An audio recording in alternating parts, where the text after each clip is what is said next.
Olá, queridos, a paz de Cristo Jesus seja rica e abundante sobre a sua vida.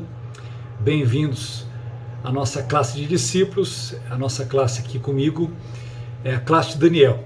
E hoje nós vamos entrar no capítulo 8 de Daniel, um capítulo também muito interessante.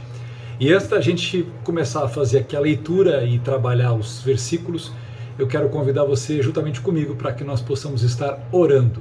Feche seus olhos. Fale com o Senhor.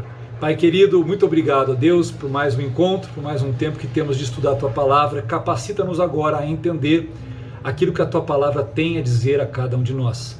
Graças te damos, ó Deus, pelo privilégio de estudar as Escrituras Sagradas. Que possamos avançar, que possamos crescer, que possamos viver nossos dias, Senhor, com vigilância, mantendo vivo o amor no nosso coração e sermos vasos nas Tuas mãos, Senhor.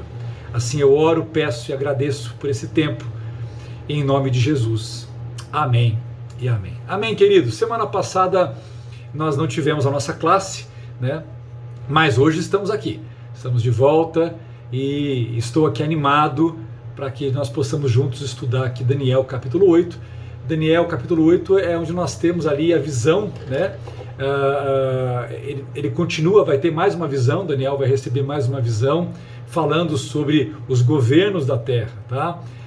Lembrando que no capítulo 7 a gente viu ali a questão das bestas, né, que surgiam, depois tem o surgimento lá do pequeno chifre, que aparece, e aí você vê como a visão que Daniel tem, ela de uma forma muito resumida, né, mas ela mostra ali os 4 primeiros impérios e depois ela já vai migrando para o tempo do fim.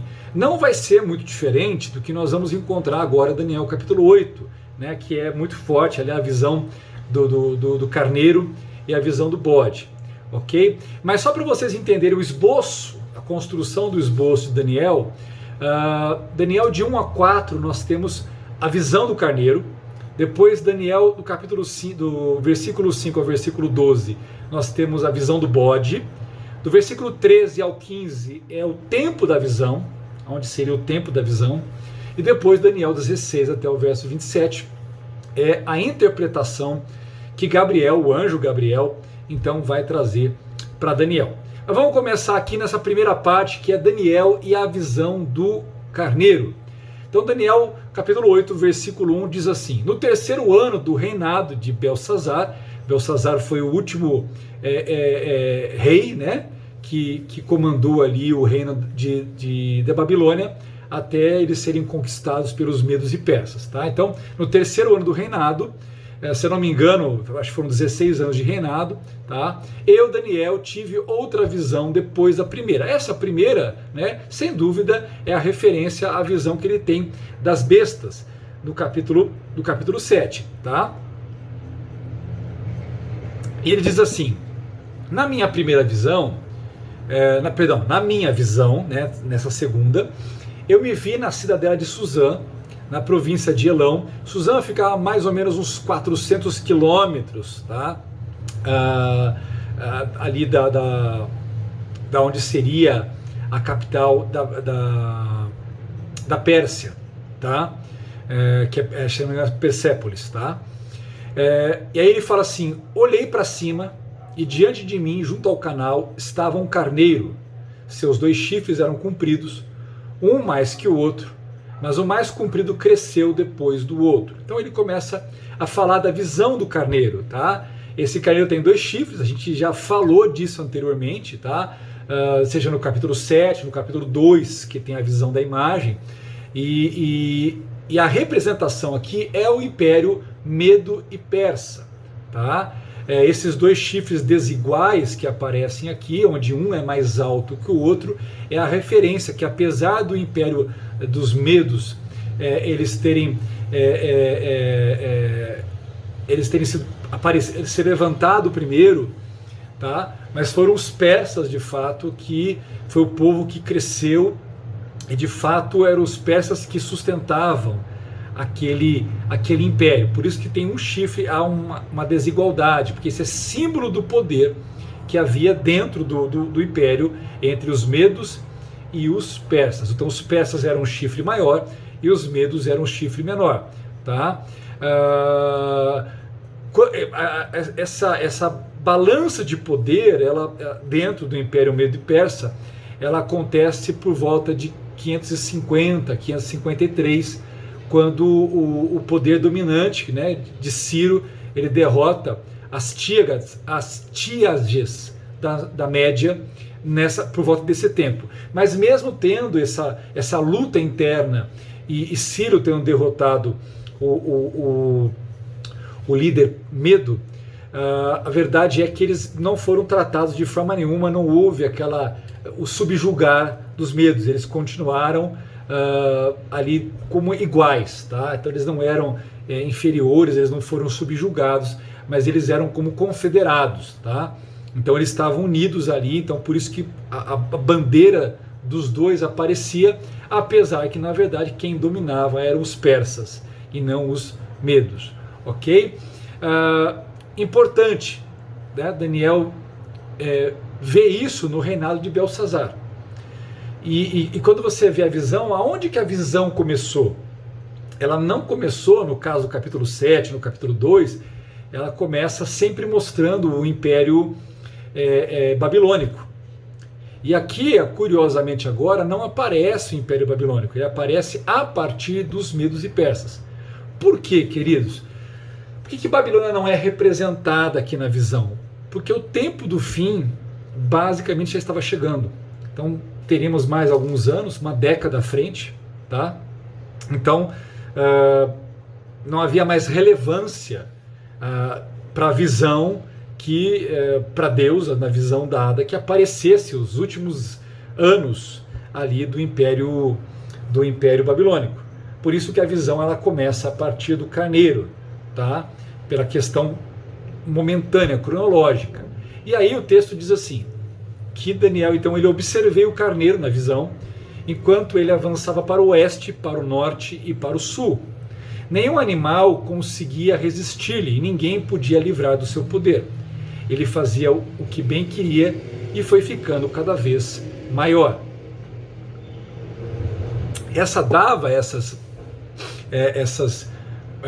marras, né, esse avanço, essas marradas para essa região, né, que ele fala aqui de oeste, norte, sul, é a referência quando Ciro conquista a Lídia, em 547, a Babilônia, em 539,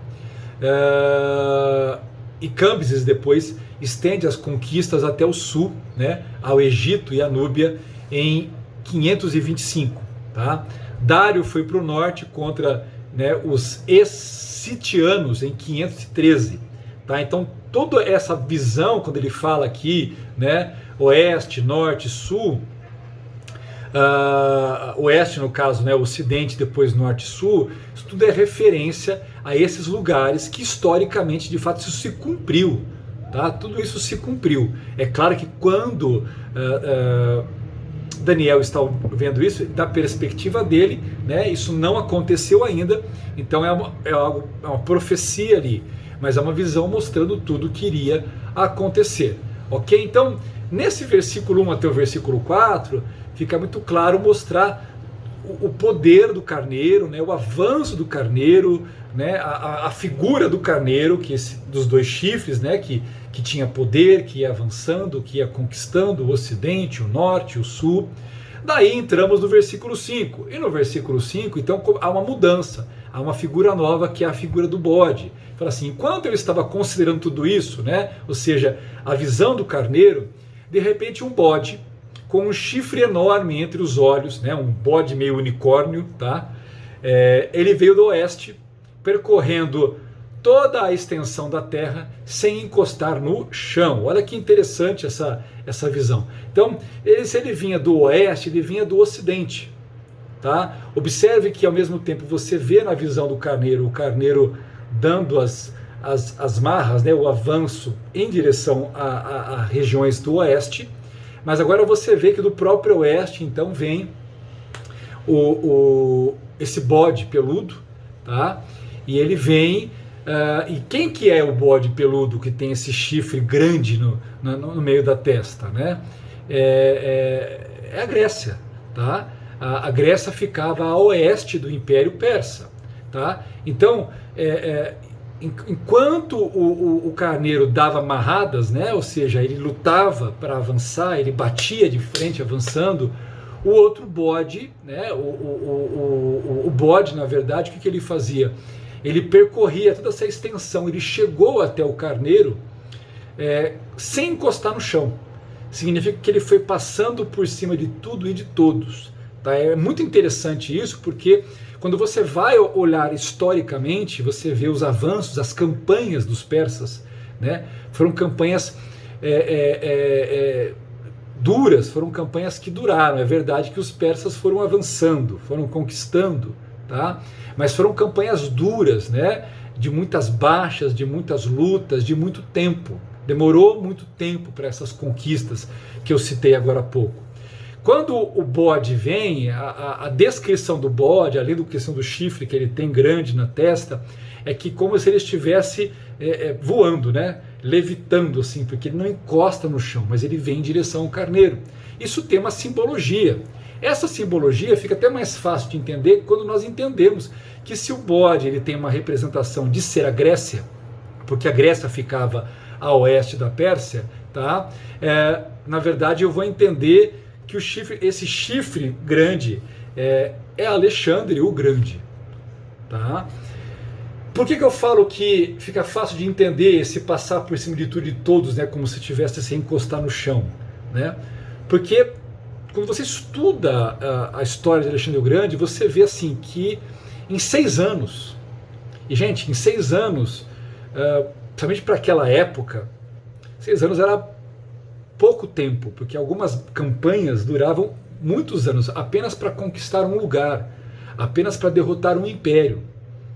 E em 6 anos, querido, Alexandre o Grande conquistou a maior parte do mundo conhecido naquela época. Então não é pouca coisa o que ele fez. Ele sendo muito jovem, em 6 anos, com 20 e poucos anos de idade, ele basicamente em 6 anos, né, mais ou menos, ele conquista a maior parte do mundo conhecido na época. Então, Alexandre era considerado um gênio na arte da guerra, mesmo sendo muito novo, porque ele teve vitórias assim marcantes, ele venceu exércitos poderosos, e era basicamente assim, ninguém conseguia resistir contra ele. Então o que ele fez não foi pouca coisa, ele desbravou, né, e foi conquistando. Então fica fácil de entender porque essa alusão desse bode que ele não pisava, não encostava no chão, tá? E o texto diz que ele veio na direção do carneiro, de 2 chifres, ou seja, ele veio contra os medos e persas, tá? E ele avançou contra ele com grande fúria. Eu o vi atacar furiosamente o carneiro, atingi-lo e quebrar os seus 2 chifres. O carneiro não teve forças para resistir-lhe, o bode o derrubou no chão e o pisoteou. E ninguém foi capaz de livrar o carneiro do seu poder. Então, queridos, quando os persas atacaram os gregos, que foi a invasão de Xerxes, que foi uma invasão mal sucedida, tá? Mas houve muito estrago, muita morte, muita violência, porque os persas eram muito violentos, tá? Os gregos então vieram, e aí, automaticamente Alexandre também, né, não deixou barato, ele veio de fato, e muitos queriam vingança por aquilo que aconteceu. Então, por aquilo que o Império Medo e Persa havia feito. Então, o poder do Império Persa, a gente lê aqui, ele foi quebrado por completo. Tá? Essa é a ideia, ele foi quebrado por completo, não houve resistência. Tá? O país foi assolado, os exércitos foram despedaçados, foram espalhados, as cidades foram saqueadas, a cidade real de Persépolis, tá? Que é onde ficava ali a capital do Império Persa, ela foi destruída pelo fogo, apesar que ainda hoje você tem ruínas que permanecem, né, que existem ali, que hoje fazem parte de pontos turísticos, tá, que mostram o antigo esplendor da Pérsia. Tá? Vamos lá, o bode tornou-se muito grande, mas no auge da sua força, tá, está falando do Império, né, grego, crescendo ali sob a liderança de Alexandre o Grande, mas no auge da sua força, o seu grande chifre foi quebrado e em seu lugar cresceram 4 chifres enormes na direção dos 4 ventos da terra. Não sei quantos sabem, mas Alexandre morre no auge do seu poder ali, porque ele está num momento sim, muito por cima. Ele morre em 323 a.C., ele morre com 32 anos, o que se coloca que ele morreu de uma febre que foi agravada, tá? Ele não se cuidou, ele continuou mesmo com o quadro de febre, ele continuou fazendo, essa febre foi agravando, até que de fato ele acabou morrendo por ter uma febre muito forte, muito grave, e ele acabou então com 32 anos morrendo, tá? A esses 4 chifres enormes, a gente já falei deles anteriormente para nós aqui, é uma referência aos seus 4 generais, seus 4 principais generais, que era ali Cassandro, Lisímaco, Seleuco e Ptolomeu, tá? Que depois da morte de Alexandre, eles passaram então por um tempo comandando o país, os 4, até que na verdade o reino, toda aquela extensão de terra que Alexandre havia conquistado, foi dividido, né, em 4 reinos, e cada um desses generais ficou com esses 4 reinos. Então a partir daí você tinha lá, se eu não estou enganado, Cassandro ficou com a Grécia e Macedônia, Lisímaco ficou com a Trácia e a Ásia Menor, Seleuco ficou com o Oriente Médio e Ásia, e Ptolomeu ficou com Egito e Palestina, a região da Palestina, onde se encontra a região o país de Israel, ok? Então, aí o versículo continua dizendo, de um deles saiu um outro chifre, tá? De um desses 4 chifres saiu um outro chifre que começou pequeno, então, mas cresceu em poder na direção do sul, do leste e da terra magnífica, tá? Então, de um dos chifres, e o texto parece indicar que o pequeno chifre nasce, tá, de um desses 4 chifres do bode, tá? Ou seja, é um poder que vai se afirmar a partir de um dos 4 poderes dos reinos que foram divididos a partir da morte de Alexandre, tá? Quando a gente vai procurar isso, vai analisar historicamente quem governou a região da Terra Santa, tá? Foi Antíoco Epifânio, tá? Foi ele que era ligado ali à questão dos Ptolomeus, tá? É ele que vai cuidar, numa certa época, é ele que vai estar governando essa região. E historicamente, Antíoco Epifânio, ele perseguiu os judeus, ele foi cruel. Ele era, sim, um perseguidor dos judeus, dos israelitas. Ele proibiu o culto no templo, e não só proibiu o culto, quando ele chegou a fazer um sacrifício imundo. Ele pegou um porco, tá? Para quem não sabe, os judeus, o porco é um animal imundo, que os judeus não comem nada de porco, tá? E ele sacrificou o porco no altar do templo de Jerusalém. Então ele fez algo ali que foi, né, terrível ali para os judeus, tá? Foi uma coisa absurda que ele fez ali, ok? Então foi um sacrifício imundo que depois houve toda uma revolta dos judeus, se eu não me engano foi a revolta dos Macabeus, que depois, durante um certo tempo, eles conseguiram vencer os Ptolomeus. Houve durante um tempo um governo, ficou um governo judaico na terra, até que os romanos vieram e novamente Israel caiu debaixo do subjugo de um novo conquistador, que agora era o Império Romano. Ok? Vamos lá. Quando a gente lê isso, agora essa parte dos 4 chifres, o pequeno chifre, o que é interessante? Então, um desses chifres nasce um pequeno chifre. Historicamente, nós observamos, por conta, né, que o texto diz que esse pequeno chifre, ele cresceu em poder, tá? Ou seja, ele avançou no sentido de conquistar, de vir contra, na direção do sul, do leste e da Terra Magnífica. Essa expressão da Terra Magnífica, ela tem a ver, de fato, com a região da Palestina, tá? Com a região onde fica Israel, onde tem o templo, tá?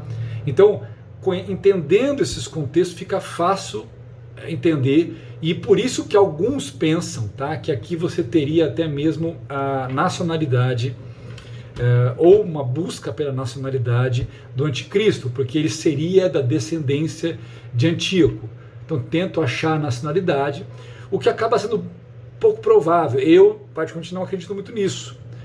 Existem outros que entendem que esse pequeno chifre, que sai dali da representação do chifre grande de Antíoco, representa que ele tem a mesma natureza de Antíoco. E assim como Antíoco ele foi lá e ele sacrificou animais imundos no templo de Jerusalém, como ele perseguiu os judeus, como ele matou os judeus, como ele não queria ver o culto judaico, da mesma forma, esse pequeno chifre que cresce e vai em direção é porque ele ambiciona a mesma coisa, ele tem o mesmo espírito, o mesmo intento. Tá? Ele vai perseguir os judeus, vai perseguir o culto a Deus, assim, e ele vai, inclusive isso é bíblico, isso está previsto, né, já profetizado em Daniel capítulo 9, Jesus fala isso em Mateus 24, que ele vai fazer o abominável da desolação, que é algo que vai ser colocado dentro do templo, tá? O templo que não existe hoje, mas esse templo vai ser reconstruído, vai ser feito, tá? E vai existir. Então, mais uma vez, esse templo vai ser profanado, ok? Então, alguns acreditam que esse chifre que sai do grande chifre de Antíoco representa aqui, é óbvio que fala do anticristo, então representa que ele vai ter a mesma natureza, né, de lutar e perseguir o povo de Deus, que aliás já é uma informação que Paulo já falou isso, Jesus já falou isso, que vai perseguir tudo aquilo que é Deus e tudo aquilo que é culto ou forma de culto, e é quem cultua a Deus. Ok? Então é esse tempo que nós vamos ver mais brevemente e para frente. Tá? Eu particularmente acredito muito mais nessa segunda interpretação, acho que ela faz mais sentido, tá? Até porque o próprio texto está dizendo que ele se dirige. Se ele se dirige, né, se o poder dele, né, na direção que ele vai, é porque de fato isso é a prioridade dele. A prioridade dele é ir em direção à Terra Santa, é em direção a Jerusalém, é em direção ao templo, é em direção ao povo judeu, tá?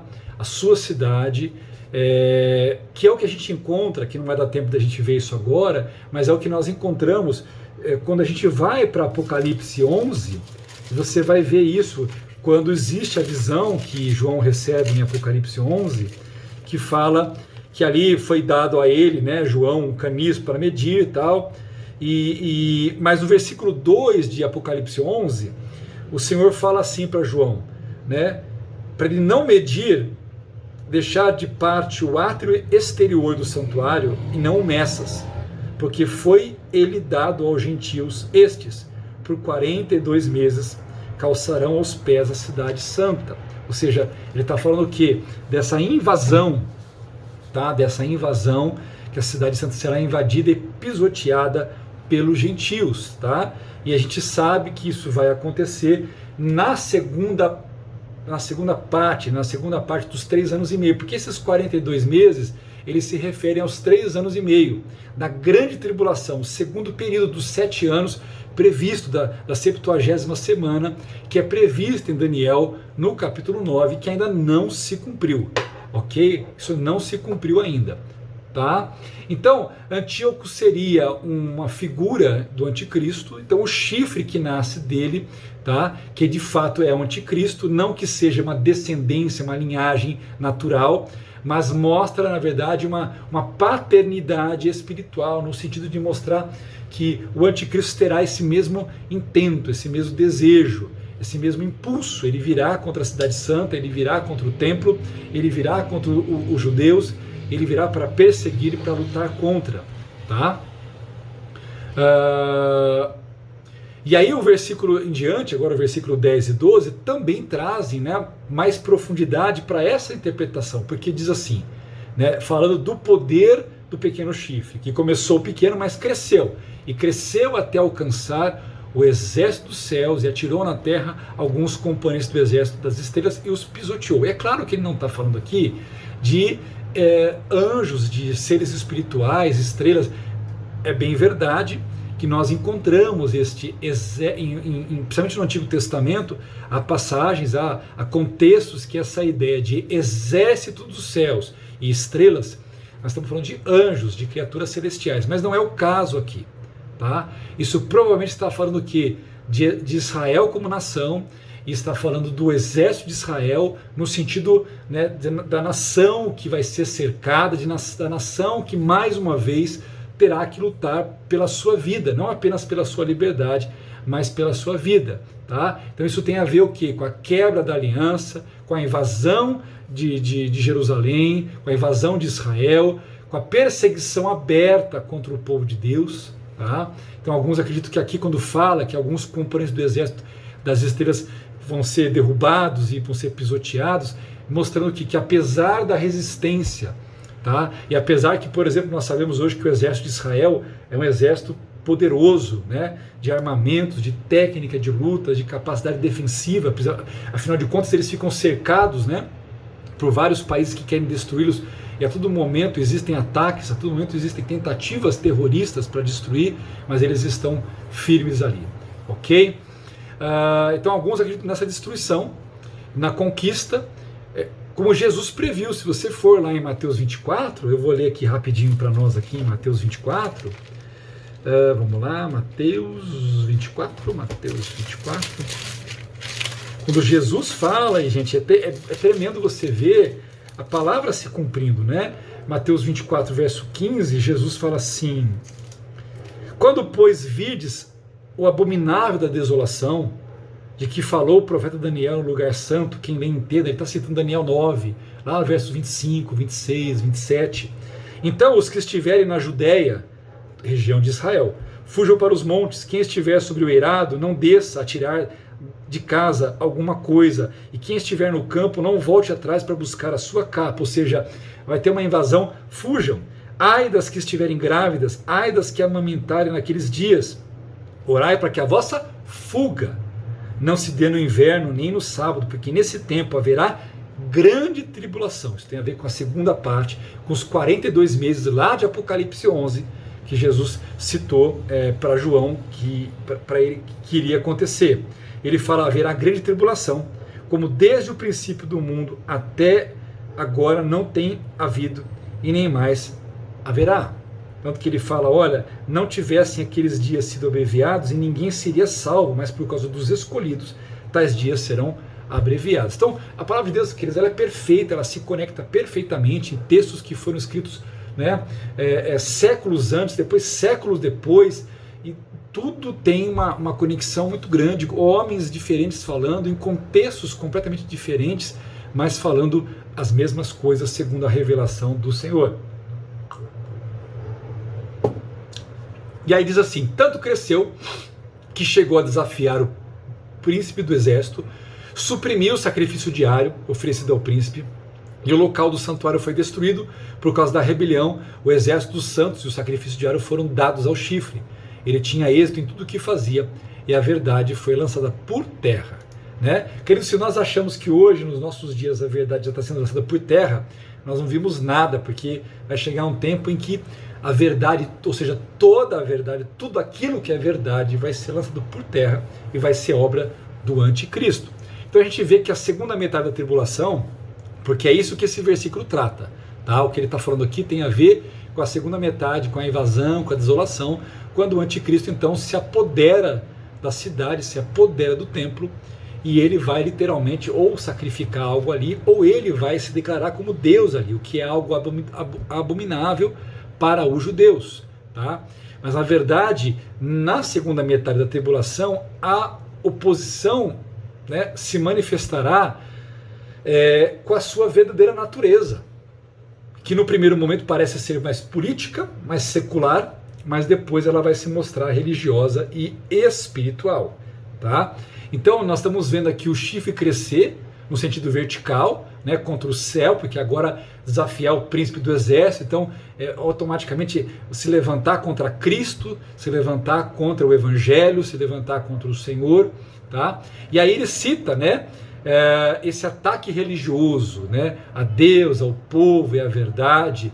Então nós estamos vendo aí uma primeira parte do pequeno chifre tem uma fase secular e depois uma fase religiosa. Então esse sacrifício diário, que ele é suprimido, né, que era oferecido, você tem que entender o contexto judaico, né, que é o santuário, ali, o templo terrestre, e esse sacrifício era aquele sacrifício chamado contínuo ou diário, que era usado nos ritos judaicos ali, né, do holocausto, do incenso, dos pães da proposição, das lâmpadas, tudo aquilo que era feito diariamente na estrutura do templo. Tá? Então isso tudo vai ser tirado. Isso era diário e semanal, isso vai ser tirado. Então todo o trabalho sacerdotal no templo, no lugar santo, tudo isso vai ser interrompido, ok? E aí no versículo 13 agora, até o versículo 15, existe essa questão mas quando que é isso? Qual que é o tempo da visão? Então, Daniel, ele vê dois anjos conversando, e um deles pergunta ao outro: quanto tempo durarão os acontecimentos anunciados por essa visão? Que é aquilo que nós falamos anteriormente. Quanto tempo vai durar isso? Até quando será suprimido o sacrifício diário e a rebelião devastadora prevalecerá? Até quando o santuário e o exército ficarão entregues ao poder do chifre e serão pisoteados? Ele me disse: isso tudo levará 2.300 tardes e manhãs. Então o santuário será reconsagrado. Enquanto eu, Daniel, observava a visão e tentava entendê-la, diante de mim apareceu um ser que parecia homem. Tá? Então ele está ouvindo isso. Quanto tempo vai ser descrito isso? Fala 2.000 tardes e manhãs. Tá? Essa descrição, querido, ela é a descrição exata. Como nós falamos de 2.000 tardes e manhãs, ela está ligada exatamente, como eu já falei anteriormente, à questão da 70ª semana, lá em Daniel 9, né? E que depois nós vamos encontrar a construção da 70ª semana, ela está no livro de Apocalipse, porque o livro de Apocalipse trata-se de mostrar o que vai acontecer na primeira parte, nos primeiros 3 anos e meio, e depois nos segundos 3 anos e meio da visão que é dada a Daniel, e agora ela é revelada em detalhes no livro de Apocalipse. Então eu vou mostrar para vocês aqui, eu vou virar a câmera e vou mostrar para vocês, vou explicar essa questão das 200.000 tardes e manhãs com uma imagenzinha que vai facilitar muito para você entender, porque tudo isso que ele está vendo agora é o tempo do fim. Tá? Começou lá com o carneiro, depois o bode, os 4 chifres, né? O chifre grande que cai, os 4 chifres grandes que aparecem, depois o pequeno chifre, e tudo isso já tem a ver com o tempo do fim, ok? Então eu vou virar aqui para a gente poder fazer a leitura aqui, a interpretação dessa imagem, ok? Bom, gente, vamos lá. Então vocês estão vendo a imagem aqui, tá? Nós vamos falar isso depois em Daniel capítulo 9, mas eu preciso explicar porque aqui você tem a questão das 2.000 tardes e manhãs, tá? O que acontece? Isso está ligado à 70ª semana, tá?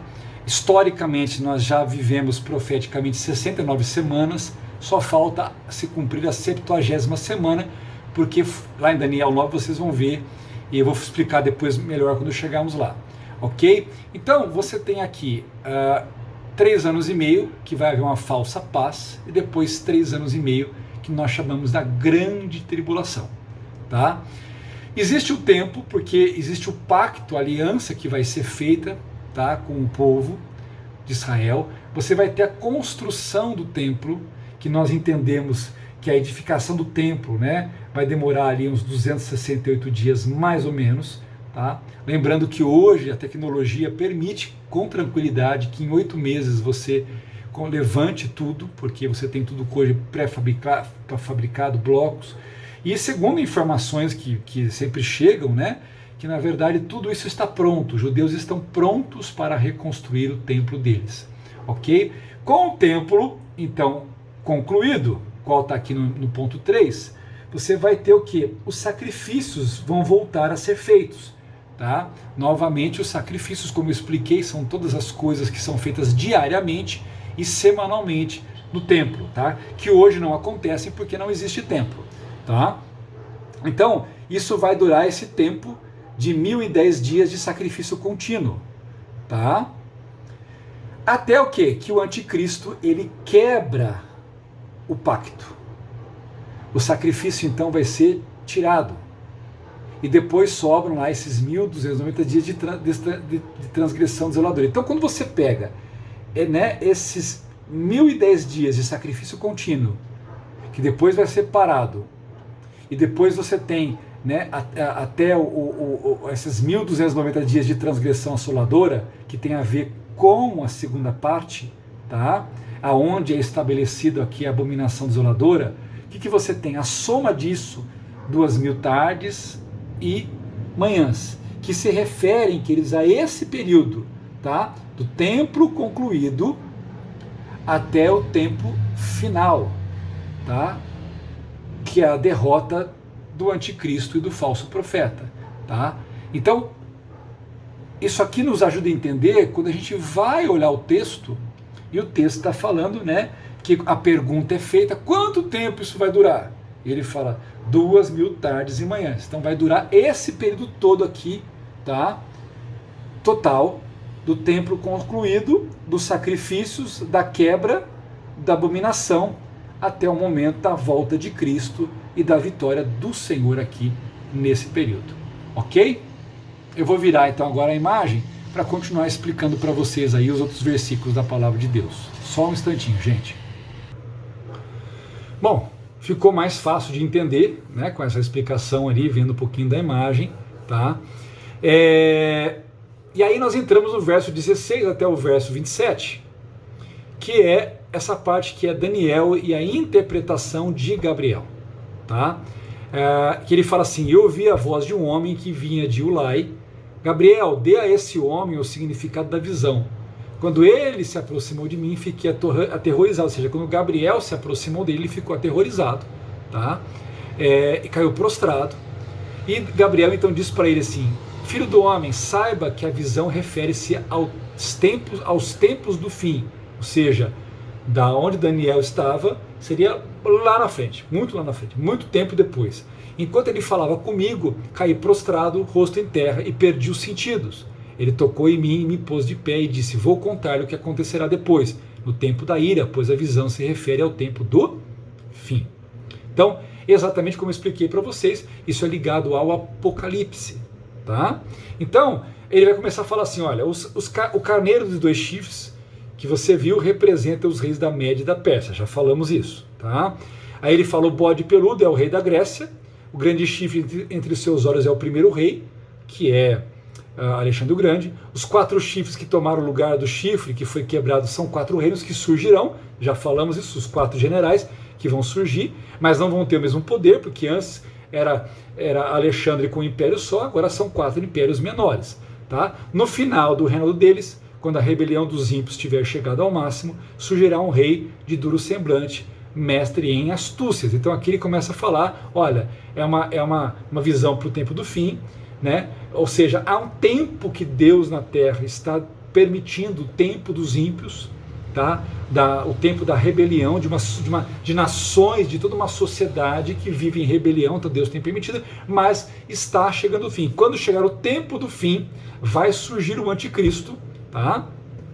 Alguém que vai ser mestre em astúcias. E diz assim, ele se tornará muito forte, mas não pelo seu próprio poder. Em Apocalipse 13 diz que o dragão, a besta, a antiga serpente, tá? Ela dá a sua autoridade à besta. Então o que ele faz, ele não faz por ele, não é um super-humano. Na verdade, ele é alguém que está imbuído da autoridade do próprio dragão, tá? Ele provocará devastações terríveis e será bem sucedido em tudo o que fizer. Destruirá os homens poderosos e o povo santo. Ou seja, durante um tempo, tá? Ele vai prosperar no seu intento, ele vai derrotar, perseguir, martirizar o povo de Deus, tá? Com o intuito de prosperar, ele enganará muitos e se considerará superior aos outros, destruirá muitos que nele confiam e se insurgirá contra o príncipe dos príncipes. Apesar disso, ele será destruído, mas não pelo poder dos homens, tá? Então assim, isso é bíblico, porque a Bíblia fala que o anticristo vai prosperar, ele vai crescer, né? Ele vai estar acima dos outros, ele vai ver, até porque daqui a pouco ele vai se ver como um homem-deus, tá? Né? Ele vai se utilizar das pessoas, tá? Ele vai se insurgir contra o príncipe dos príncipes, a gente sabe que ele vai se insurgir claramente contra Jesus, tá?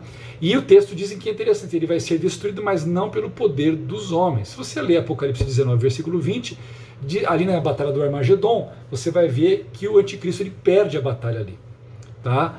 E junto com o falso profeta, eles então são presos e são lançados no lago de fogo, tá? E termina dizendo assim: as visões das tardes e das manhãs que você recebeu é verdadeira. Sela, porém, a visão, pois refere-se ao futuro distante, ou seja, quer dizer, não é nada que vai acontecer agora, eu estou te mostrando o que vai acontecer lá na frente, Daniel. E aí o texto diz, Daniel ele fala assim: eu fiquei exausto e doente por vários dias. Depois eu levantei-me e voltei a cuidar dos negócios do rei. Fiquei assustado com a visão, estava além da compreensão. Queridos, eu fico imaginando de fato, ver o que ele viu, né? Experimentar o que ele experimentou. Deve ter sido um negócio muito pesado. E ele acaba ficando. Mas o que é interessante é a gente ver o seguinte, né? Deus está no controle de tudo. Não é porque hoje existe o livro de Apocalipse mostrando isso, apesar que muitos não leem, muitos não entendem, muitos cristãos eu falo. Mas você vai olhar o Antigo Testamento, como no caso de Daniel, e o Senhor já mostrava claramente e dizia: olha, isso se refere ao futuro distante. Ou seja, queridos, o futuro é conhecido do Senhor. Deus já estabeleceu as coisas como elas vão acontecer. Por isso que nós precisamos estar na presença do Senhor, por isso que nós precisamos perseverar na presença do Senhor, por isso que nós precisamos confiar e descansar no Senhor.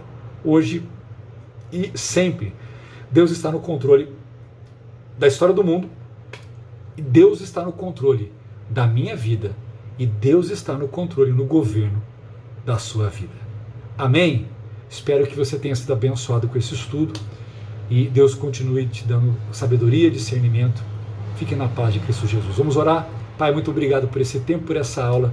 Continua abençoando a vida dos meus irmãos, capacitando para que possamos avançar cada vez mais e possamos entender e viver a partir dessa verdade, que o Senhor está no controle e no governo de todas as coisas. Assim nós oramos e graças te damos em nome de Jesus. Amém. Deus abençoe. Fique na graça e na paz de Cristo Jesus. Um abraço, até mais.